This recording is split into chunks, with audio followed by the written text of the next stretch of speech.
বউ মানে বোমা।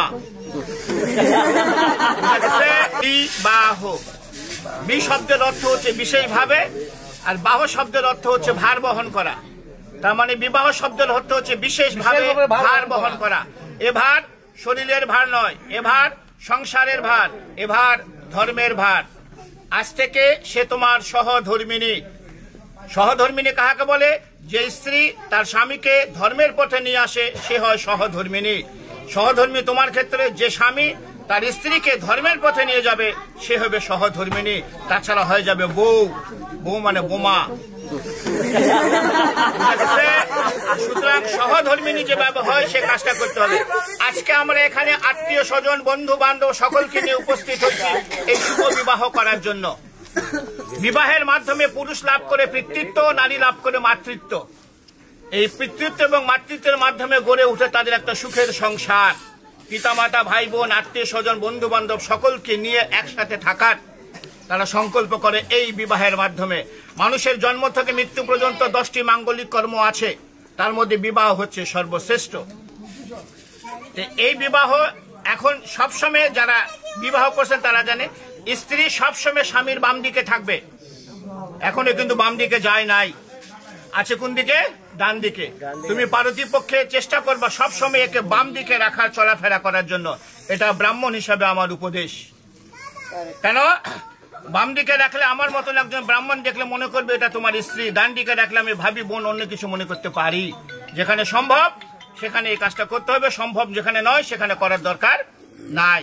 তাহলে ঘটনা হলে এ তোমাকে বাম দিকে যাবে, কিন্তু শাস্ত্রের বিধান অনুসারে 7টি শর্ত আছে, যাকে বলা হচ্ছে সপ্তপদীর 7টা শর্ত। সহজ কথায় সপ্তবচন। তো এই ধর্ম, এই শাস্ত্রের কথা জানে না। আমি এর পক্ষ হয়ে আমি এই কথাগুলো এতগুলো লোকের সামনে তোমাকে বলবো। তুমি রাজি থাকলে হ্যাঁ বলবা। হ্যাঁ অবশ্যই বলতে হবে, বিয়ে করতে চলে আসছি সে, তাহলে সে তোমার বাম দিকে যাবে। তোর ভয়ের কিছু নাই, তোমারও 5টা শর্ত আছে। তখন তোমার 5টা শর্ত এ যদি মেনে নেয় তখন তুমি একে বাম দিকে নেবে, তাছাড়া নেওয়ার দরকার নাই। এখানে প্রশ্ন আসতে পারে যে এর 7টা ওর 5টা কেন? প্রশ্ন আসতে পারে। নারী হচ্ছে শক্তি। একটা পুরুষের জীবনে নারী হচ্ছে শক্তি। যে পুরুষের জীবনে নারী থাকবে না সে পুরুষের জীবনে কোনো শক্তি নাই। তুমি পূর্ব দিকে তাকিয়ে দেখো, লক্ষ্মী নারায়ণ, রাধা কৃষ্ণ, পার্বতী, শিব, সবাই প্লিজ এরা সবাই হচ্ছে নারীকে নিয়ে চলছে। নারী হচ্ছে শক্তি, মায়ের জাত। এই জন্য আমরা এনাদেরকে সম্মান করি বলে এদেরকে সবসময় উপরের দিকে রাখি। তাহলে এখন এর যে 7টা শর্ত আছে আমি তোমাকে আগে হিন্দিতে বলবো, আমি যেহেতু হিন্দিতে বলবো এবং পরে বাংলায় বুঝিয়ে দেবো। তুমি রাজি থাকলে এবং এমন জোরে হা বলবো আমরা তখন সকলে শুনতে পারি। ক্লিয়ার?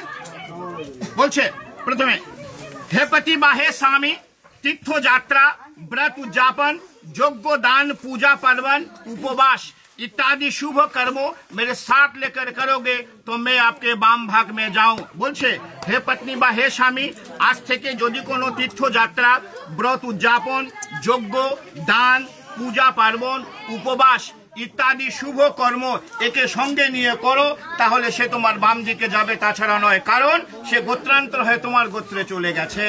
রাজি কি রাজি নয়? राजी। द्वितीय, होम यज्ञ आदि करके देव को पूजन तथा श्रद्धा तर्पण आदि में पितरों में मेरे साथ लेकर पूजन करोगी मैं तो आपके बाम भाग में जाऊं।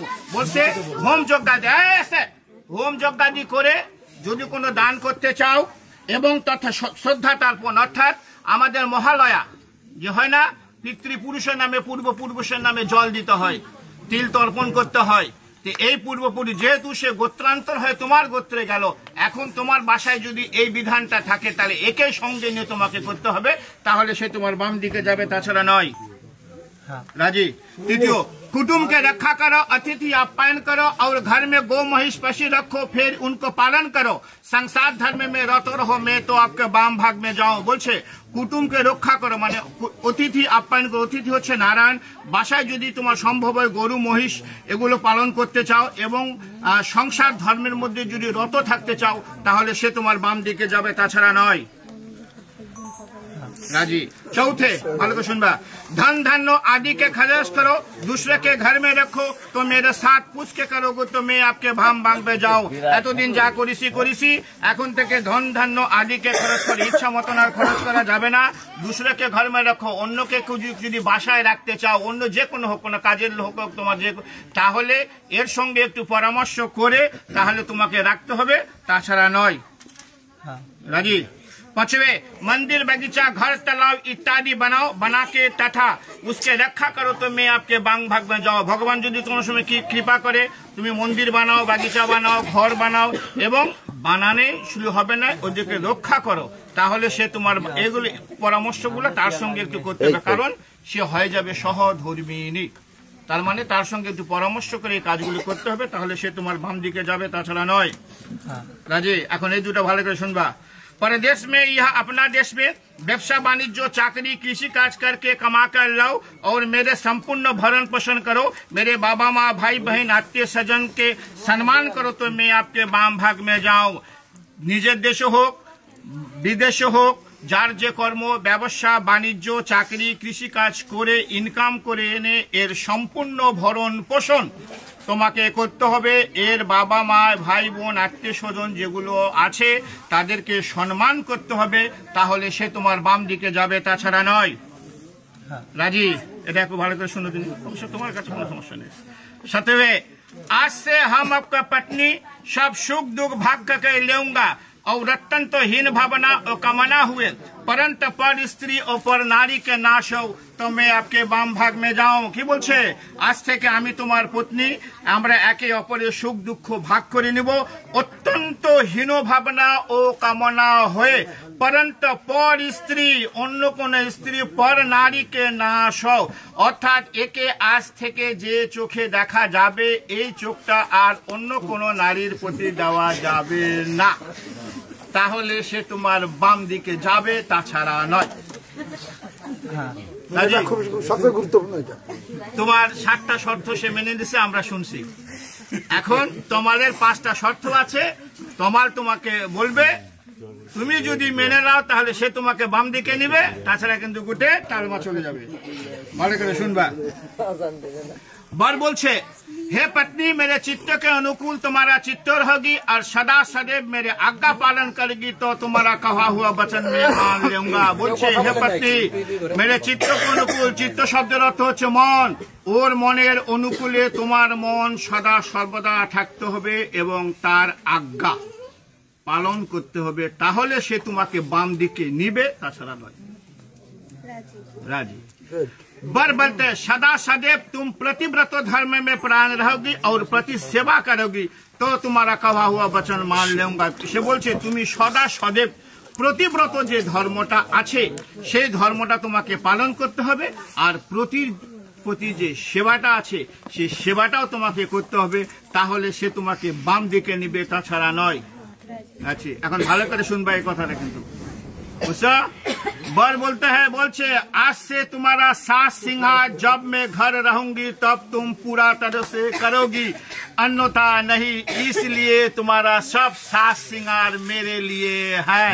बर बोलছে, স্বামী যখন, প্রত্যেক নারীরই কর্তব্য, যারা আছেন বিবাহ করছেন তারা জেনে নেন, প্রত্যেক নারীরই কর্তব্য, স্বামী যখন বাসায় থাকবে তখন নারীদেরকে উচিত অত্যন্ত সেজে গুজে থাকার।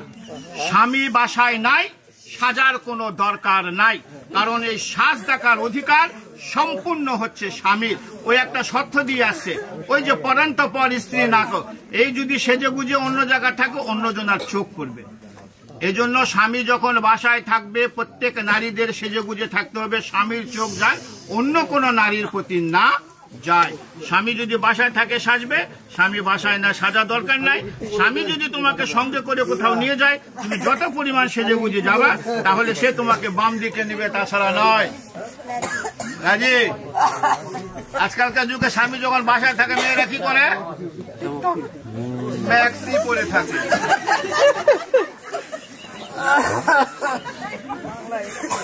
4 नंबर और बोलছে, मेरे घर में मेरे बाबा माँ, सुनते को सुनबा, मेरे घर में मेरे बाबा माँ भाई बहन भाभी जी है, उसके सच आज्ञा पालन में तत्परायण रहोगी और मेरा बाबा माँ के सेवा करेगी तो तुम्हारा कहा हुआ वचन मान लूंगा। বলিছে তুমি এই পরিবারে 20 বছর 22 বছর 24 বছরের পিতামাতা ইনারা, আমি ইনাদেরকে ভুলতে বলিনি।